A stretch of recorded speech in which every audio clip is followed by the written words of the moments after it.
एक श्री शिवाय नमस्तुभ्यम, वो मंत्र जान लो, वो शब्द जान लो, वो अक्षर जान लो, वो आनंद जान लो जो हमारे जीवन की सार्थकता को सिद्ध कर देगा।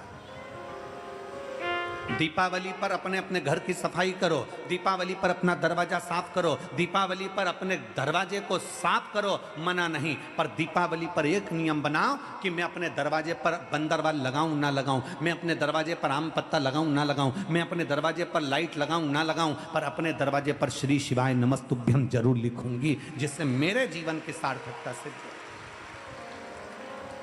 आने वाला व्यक्ति क्या लेकर आ रहा है, आने वाला व्यक्ति कौन आ रहा है, आने वाला व्यक्ति किस भाव से आ रहा है, यह समझने के लिए वो क्या खबर ला रहा है, अच्छी है बुरी है, सामने वाला व्यक्ति क्या लेकर आ रहा है, अच्छा है बुरा है, कम से कम वो हमारे दरवाजे पर आकर खड़ा होगा, दरवाजा बंद होगा, जितनी देर खड़ा रहेगा उतनी देर उसके दरवाजे पर श्री शिवाय नमस्तुभ्यम पड़ेगा। जब आप दरवाजा खोलोगे तो उसके मुख का दर्शन करोगे, उसके चेहरे का दर्शन करोगे। अपना स्मरण, अपनी भक्ति, अपना विश्वास शिव के प्रति, भरोसे को बढ़ाओ, विश्वास को बढ़ा लो। और जब भरोसा और विश्वास दोनों बढ़ता है, जब भरोसा और विश्वास दोनों बढ़ता है तो शिव तत्व प्राप्त होता है। शिव तत्व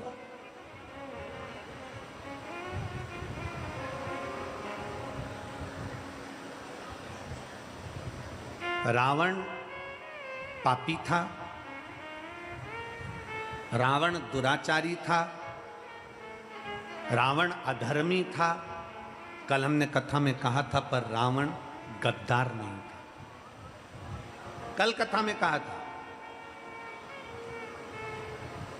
कई लोग हमसे कहते हैं गुरुजी हमने सुना है कि मंगलवार को ये नहीं करना चाहिए, कोई कहता है कि बुधवार को बाल नहीं कटवाना चाहिए, कोई कहता है गुरुवार को ये नहीं करना चाहिए, कोई कहता है शनिवार को ये नहीं करना चाहिए, कोई कहता है शुक्रवार को ये नहीं करना चाहिए, कोई के सोमवार को ये नहीं करना चाहिए। शिव महापुराण की कथा कहती है 7 वार मेरे शंकर के हैं।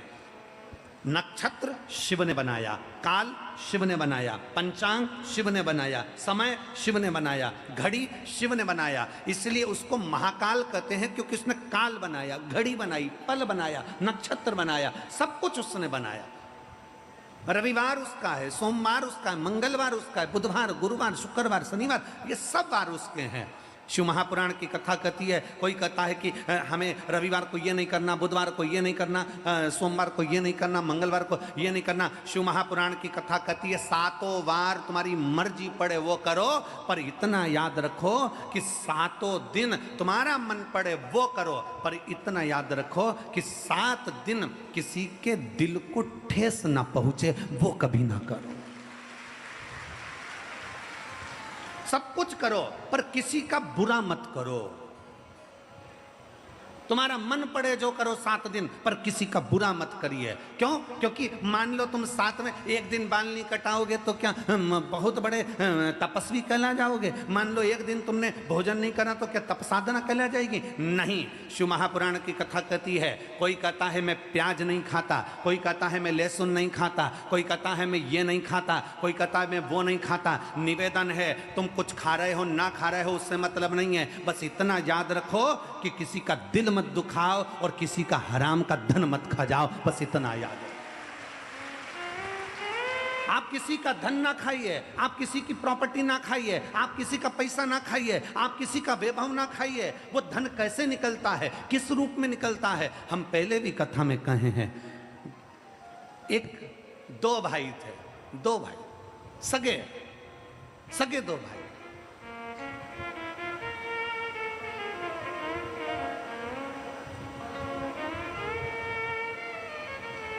एक भाई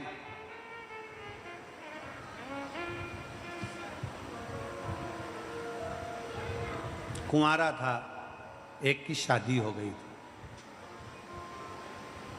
घर में पत्नी थी, छोटा भाई था। भाई को एक बीमारी लग गई और भाई को बीमारी लगी और बीमारी लगने के बाद भाई उसके ऊपर खर्चा करने लगा। खर्चा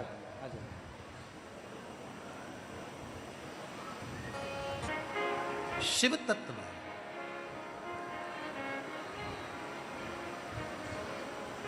ओघड़ी है शिव भक्ति कर रही है। दो भाई, छोटे भाई के शरीर में रोग हो गया। रोग होने के बाद छोटा भाई धीरे धीरे बीमार पड़ता डॉक्टरों को दिखाया, दवाइयां दिलाई, औषधि दिलाई, सब कुछ करा। आखिरी में छोटा भाई ठीक नहीं हुआ। पैसे पे पैसा लग रहा था, धन पर धन लग रहा था। धर्म पत्नी ने अपने पति से कहा, सुनो, तुम्हारे भाई पर लगभग लाखों रुपए खर्च हो गए, पर तुम्हारा भाई ठीक नहीं होता, तो मेरा निवेदन है डॉक्टर से मिल लो, और डॉक्टर से मिलकर एक काम करो कि तुम्हारे भाई को धीरे धीरे कर कोई ऐसी दवाई दे दो जिससे तुम्हारा भाई, क्योंकि अब चल सकता नहीं, पड़ा रहता है, पलंग पर है, उसका जीवन बेकार हो गया, तो उससे तो उसके प्राण छूट जाए तो अच्छा, डॉक्टर से मिलो जाके।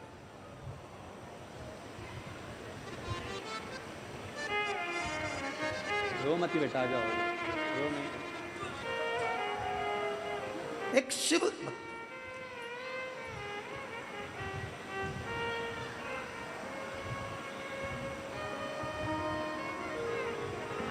बड़े भाई की पत्नी ने कहा कि अब इनका शरीर, तुम्हारे छोटे भाई का शरीर साथ नहीं दे रहा, डॉक्टर से मिलो और कोई ऐसी दवाई ले लो जिससे स्लो पॉइजन जैसा दे देकर, अगर अपन पॉइजन देकर मारेंगे तो लोग कहेंगे कि बताओ भाई को मार दिया।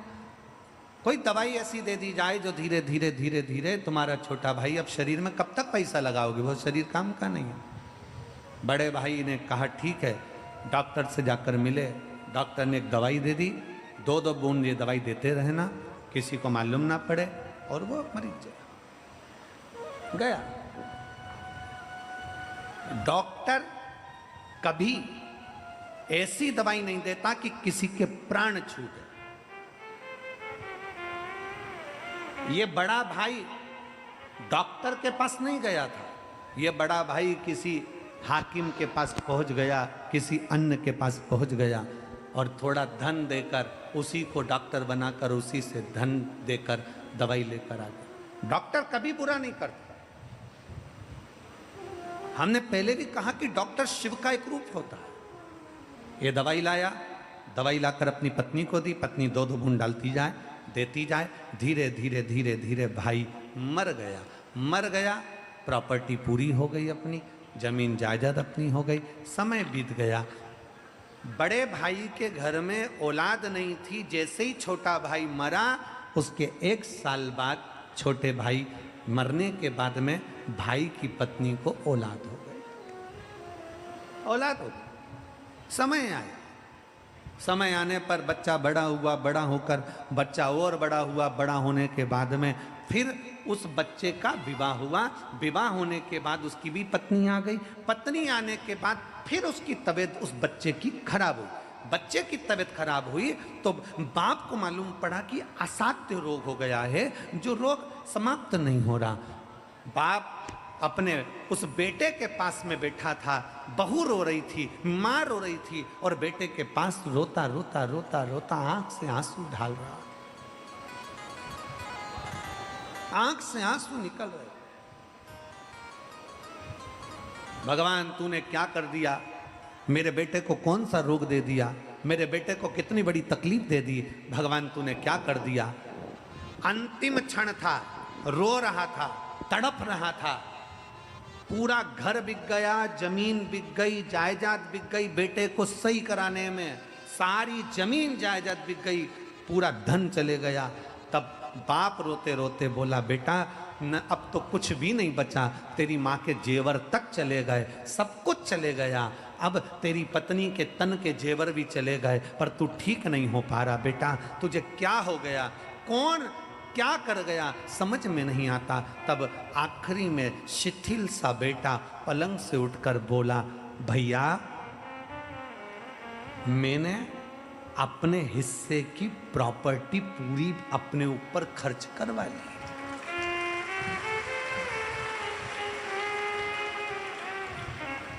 मैं तेरा भाई, जन्म लिया तेरे ही घर में, तुझसे ही खर्च करवा कर जा रहा हूं। कर्म की गति बड़ी विचित्र है। इसलिए शिव महापुराण की कथा कहती है कि तुम 7 दिन में 7 बार में बुधवार, गुरुवार, शुक्रवार, शनिवार तुम्हारी मर्जी पड़े जो करो, पर इतना जरूर करो कि हम किसी का बुरा ना करें। मालूम पड़े कि तुम लोगों का बुरा करते रहो और फिर विचार करो कि बुधवार को मैं ये नहीं करूँगा, गुरुवार को मैं ये नहीं करूँगा, शनिवार को मैं ये नहीं करूँगा, आज मेरा शनिवार, आज मेरा गुरुवार। महाराज शिव महापुराण की कथा कहती है 7 वार मेरे शंकर के हैं, सारे दिन शंकर के हैं, हर घड़ी शंकर की है, हर पल शंकर का है, हर क्षण शंकर का है। बस निवेदन इतना है कि 7 वार में तुम्हारी मर्जी पड़े जो करो, पर इतना याद रखो कि किसी का बुरा मत करो, किसी के लिए अपशब्द मत कहो, किसी के लिए ताने मत दो, किसी को गाली मत। कर्म की गति का भोग हमें भोगना है।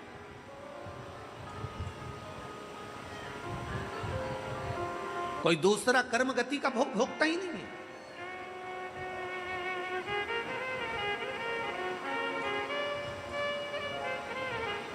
क्यों आते हैं इतने शिव भक्त? लाखों की संख्या में आप लोग आए हो,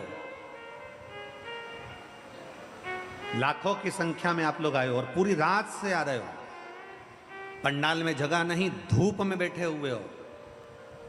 किसी के पास छाता है, किसी के पास नहीं है, परंतु आप अपनी दरी बिछाकर रात भर बाबा का कीर्तन कर कर भोलेनाथ का नाम जप करते हुए पूरी रात से बैठे हो। एक जैसे इंतजार कर रहे हो, शिव पुराण चालू होगी, भगवान शंकर की कथा प्रारंभ होगी।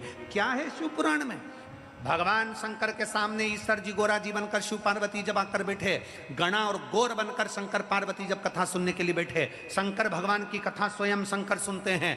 शंकर पार्वती जब कथा सुनने के लिए बैठे, उस समय पर वहीं पर उसी जगह पर भगवान शंकर ने तुमरुका जी से पूछा, ए तुमरुकेश्वर, ए तुमरुका, बताओ इस शिव महापुराण के पंडाल का ऐसा क्या महत्व है कि दुनिया के लोग शिव पुराण की कथा में जाकर बैठते हैं? उसका सार तत्व क्या है? तुमरुका जी ने भगवान शंकर की साक्षी में, ईश्वर जी और गोरा जी की साक्षी में, गणा और गौर की साक्षी में कह दिया कि ये 24,000 श्लोक की शिव महापुराण की कथा साधारण नहीं है। जिस पंडाल में, जिस भूमि पर, जिस जगह पर यह कथा होती है, वहां 33 कोटि देवी देवता 24 घंटे खड़े रहकर कथा का रसपान ग्रहण करते हैं। ये 24,000 श्लोक की शिव महापुराण की कथा 24 घंटे देवताओं को खड़ा रखकर भगवान शंकर की विरल कथा का रसपान करते हैं। किसका मंगल बेकार, किसका शनि बेकार, किसका गुरु बेकार, किसका बृहस्पति बेकार, किसका शुक्र बेकार, किसका राहु बेकार, किसका केतु बेकार, किसके घर में वास्तु दोष, किसी के घर में काल सर्प दोष, किसी के घर में पितृ दोष। शिव महापुराण की कथा कहती है, जब वो कथा सुनकर उठकर अपने घर के लिए जाता है, उसके शरीर से उसी जगह की मिट्टी, पुलिस इंस्पेक्टर की पोस्ट से रिटायर हुए हैं। आपका भरोसा, आपकी दृढ़ता, जो आप शंकर जी के मंदिर में जाकर पशुपति व्रत करते हो, जो शिव के मंदिर में जाकर सफेद आंकड़े की जड़ का प्रयोग करते हो, जो भगवान शंकर के मंदिर में जाकर झाड़ू पोछा कर देते हो, मंदिर में जाकर साफ सफाई कर देते हो, मंदिर में जाकर दीपदान कर देते हो, कहीं ना कहीं तुम्हारा विश्वास शिव के प्रति बढ़ा, तो मेरे ओघड़दानी ने, मेरे शंकर ने तुम्हें देने में कमी नहीं रखी और तुम्हारी झोली खुशियों से भर दी।